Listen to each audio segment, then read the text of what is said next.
Hello दोस्तों, मैं आज एक्सप्लेन करने वाला हूँ 1998 की एक horror comedy movie bread of Chucky. Movie की IMDb है 5.4 आउट ऑफ 10 और 80% गोल्ड जो लेके है मूवी को। दोस्तों आप प्लीज़ वीडियो को इन तक देखिए, आपको स्टोरी जरूर पसंद आएगी। तो चलिए दोस्तों वीडियो को स्टार्ट करते हैं। मूवी की शुरुआत लॉकपोर्ट पुलिस डिपार्टमेंट से होता है, जहां एक पुलिस वाला वहां के एविडेंस डिपोजिटरी में से एक सामान चोरी करके निकल जाता है। वो पुलिस वाला वही सामान को बेचना चाहता था, इसलिए वो कुछ ही मील जाने के बाद एक अनजान व्यक्ति को कॉल करता है। वो अनजान व्यक्ति से इस सामान के बारे में कुछ बात करता है और जब वो वही सामान को चेक करने के लिए बैग ओपन करता है तभी पीछे से एक लड़की आकर उसके गला काट देती है। इस लड़की के नाम टिफनी होती है और टिफनी पुलिस वाला को मारकर उससे वही बैग छीन लेती है। टिफनी घर जाकर वही बैग को ओपन करते हैं और हम व्यूअर्स देख पाते हैं बैग के अंदर एक डॉल की बॉडी पार्ट है। टिफनी डॉल के सारे पार्ट को असेंबल करने लग जाती है और हमें यहाँ पता चलता है इस डॉल के नाम चेकी है, जिसके अंदर चार्ल्स नाम की एक सीरियल किलर की सोल है जो कि काफ़ी डेंजर है और वो अब तक बहुत सारे लोगों को मार चुका है।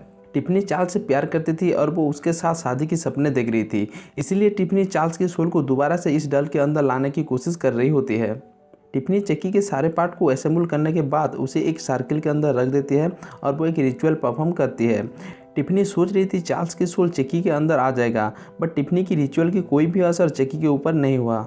टिफनी ये देखकर शॉक हो जाती है और तभी वहाँ पर टिफनी के प्रेजेंट लवर डेमियन आ जाता है। कुछ समय के बाद टिफनी की नज़र चक्की की ओर जाता है और वो देखती है चक्की अपनी जगह पर नहीं है। उसे यहाँ पर पता चल चुकी थी चक्की अब वापस आ चुका है, यानी वो दोबारा से जिंदा हो चुका है। ये देखकर टिफनी खुश हो जाती है और वो डेमियन को सेड्यूस करके बांध देती है और तभी एंट्री होती है चक्की की। डेमियन चक्की को देखकर कहता है ये छुटकू क्या बिगाड़ेगा। तभी चक्की कहता है आकार नहीं, इसके इस्तेमाल देख बच्चे। ये कहकर चक्की एक तकिया से डेमियन को मार देता है। टिफनी ये देखकर काफ़ी खुश थी क्योंकि वो चक्की से प्यार करती थी। टिफनी चक्की को एक रिंग दिखाकर कहता है तुम्हें याद है ये रिंग के बारे में? ये रिंग मुझे तुम्हारी डेड बॉडी के पास से मिली थी, हम दोनों की शादी होने वाली थी। ये सुनकर चक्की जोर जोर से हंसने लगता है और टिफनी की इंसल्ट करते हुए कहता है मैं तुमसे शादी कभी करने वाला ही नहीं था। ये सुनकर टिफनी को काफ़ी गुस्सा आती है और वो चक्की को अपनी बातों में फंसाकर उसे एक केज में लॉक कर देती है।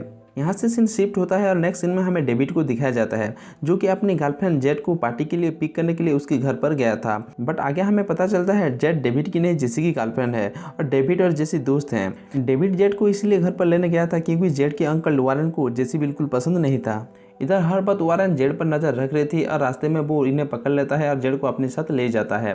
नेक्स्ट सीन में हमें पता चलता है जेसी टिफनी की नेबर है और वो दोनों एक दूसरे को अच्छी तरह जानते हैं। फिर हम भी देख पाते हैं टिफनी चक्की के लिए एक फीमेल डॉल ले आती है और उसे भी चक्की के साथ केज में लॉक कर देती है। लॉक करने के बाद टिफनी नहाने के लिए बाथरूम में जाती है।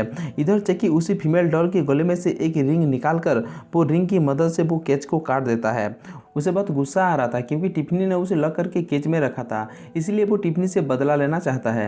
इससे बाहर आने के बाद चक्की एक तेज धार वाला चाकू उठाकर टिफनी के बाथरूम की ओर जाता है और वो देखता है टिफनी नहा रही होती है। इसके फायदा उठाकर चक्की टीवी को टिफनी की ओर फेंक देता है। टीवी में करंट होने के कारण टिफनी की मौत वहाँ बाथरूम में ही हो जाता है। टिफनी के मौत के बाद चक्की टिफनी के डेड बॉडी के साथ एक रिचुअल परफॉर्म करता है और वो टिफनी की सोल को वही फीमेल डॉल के अंदर डाल देता है।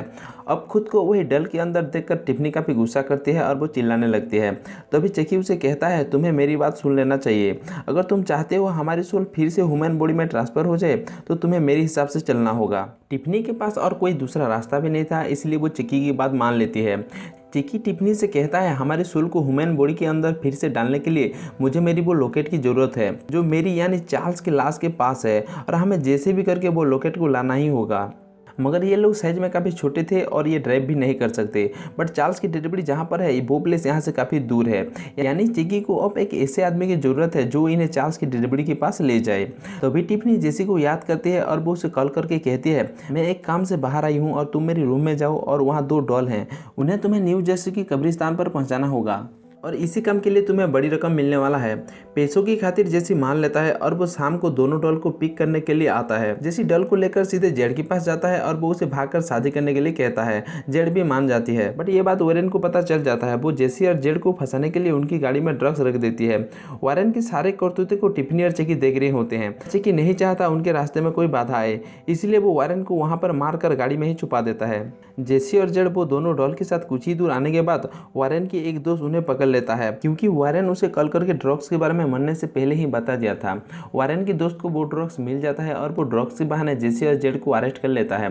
ये देखकर चेकी को काफ़ी गुस्सा आ जाता है और वो सोचता है इसे भी अब रास्ते से हटाना पड़ेगा। मौका देखकर जेसी और जेड वहाँ से भाग जाते हैं और इधर चेकी चुपके से उसकी कार की फ्यूल टैंक में आग लगा देता है, जिससे कार ब्लास्ट हो जाता है और वारेन की दोस्त वहाँ मर जाता है। नेक्स्ट जेसी और जेड वहाँ से कार लेकर निकल जाते हैं और वो दोनों नहीं समझ पा रहे थे उनके साथ क्या हो रहा है। दोनों एक दूसरे को शक कर रहे थे। फिर वो दोनों एक चर्च में जाते हैं और शादी कर लेते हैं।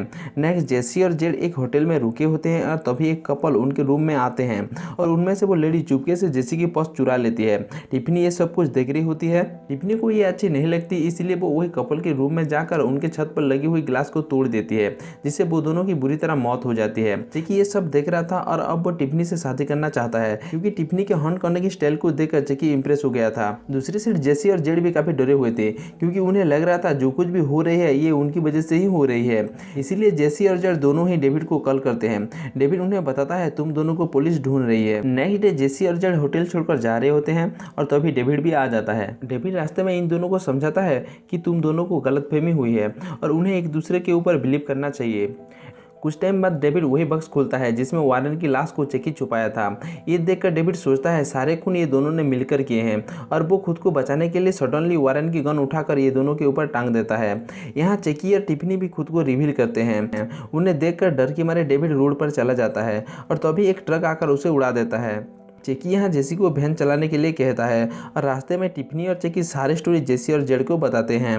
नेक्स्ट ये लोग एक दूसरी वैन चुराते हैं जिसमें एक किचन भी होता है। इसके बाद टिफनी चेकी के लिए खाना बना रही होती है और यहाँ ये दोनों के बीच एक लड़ाई हो जाती है कि बर्तन कौन धोएगा और इसी का फायदा उठाकर जेड टिफनी को एक किक मारती है जिससे वो माइक्रोवेव केबिन में बंद हो जाती है और इधर जेसी चेकी को बाहर फेंक देता है। बट चेकी जेसी को शूट करता है जिस वजह से वैन का एक्सीडेंट हो जाता है। तभी जले हुए टिफनी माइक्रोवेव से बाहर आ जाती है और वो जेड पर अटैक कर देती है। जेसी आकर जेड को वहां से लेकर निकलने वाला होता है और तभी चेकी भी आ जाता है। चेकी जेड को पकड़ लेता है और उन्हें जबरदस्ती कब्रिस्तान लेकर जाता है। दूसरी तरफ जेसी टिफनी को लेकर वहां पर आ जाता है और चेकी से कहता है तुम टिफनी के बदले जेड को छोड़ दो। बट चेकी कहता है मुझे टिफनी नहीं चाहिए, बस मुझे वो लॉकेट चाहिए।